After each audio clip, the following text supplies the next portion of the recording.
Connaught place के Shankar market में अब भी कुछ दुकानदार 1980 के लोकसभा चुनावों की चर्चा करते हुए मिल जाते हैं। तब ये लोग या इनके कुछ साथी साउथ दिल्ली सीट से लड़ रहे कांग्रेस उम्मीदवार चरणजीत सिंह के लिए कैंपेन कर रहे थे। चरणजीत सिंह की Coca Cola factory Shankar market में ही थी। उस फैक्ट्री की जर्जर होती इमारत अब भी खड़ी है। उसे बंद हुए एक अरसा हो चुका है। उस चुनाव को जीतकर चरणजीत सिंह ने एक रिकॉर्ड बनाया था। वो दिल्ली से लोकसभा में पहुंचने वाले पहले सिख बने थे। उनके बाद कोई भी सिख दिल्ली से लोकसभा के लिए निर्वाचित नहीं हुआ। पूर्व प्रधानमंत्री डॉक्टर मनमोहन सिंह ने 1999 के लोकसभा चुनाव में साउथ दिल्ली से लोकसभा पहुंचने की असफल कोशिश की थी। 1980 का आम चुनाव देश पर थोपा ही गया था। दरअसल 1977 में देश ने पूरे जोश के साथ जनता पार्टी को सत्ता सौंपी थी, लेकिन ये सरकार अपने नेताओं की आपसी किचकिच के चलते गिर गई। जब समय से पहले चुनाव हुए तो देश जनता पार्टी से खफा था। कांग्रेस ने साउथ दिल्ली से चरणजीत सिंह को टिकट दे दिया, जो राजनीति की दुनिया में नौसिखिया थे। नामांकन के समय पता चला कि चरणजीत सिंह हैं कौन।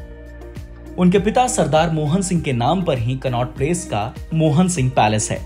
वो नई दिल्ली नगर पालिका परिषद के उपाध्यक्ष भी रहे थे। उनके प्रयासों से ही जनपद की तिब्बत मार्केट बनी थी। खैर, चरणजीत सिंह के सामने जनता पार्टी ने मैदान में उतारा विजय कुमार मल्होत्रा को। वो 1977 में इसी सीट से निर्वाचित हुए थे। दिल्ली की राजनीति के पुराने चावल थे। दिल्ली के मुख्य कार्यकारी पार्षद रह चुके थे। चुनाव अभियान में कांग्रेस काफी आक्रामक थी, जबकि जनता पार्टी शुरू से ही कमजोर नजर आ रही थी। अब 95 साल के हो रहे विजय कुमार मल्होत्रा ने एक बार बताया था कि जनता पार्टी के टूटने के कारण मतदाता हमसे नाराज थे। उधर चरणजीत सिंह अपने कैंपेन में खूब पैसा बहा रहे थे। उस दौर में चुनाव आयोग का चाबुक आज की तरह नहीं चलता था।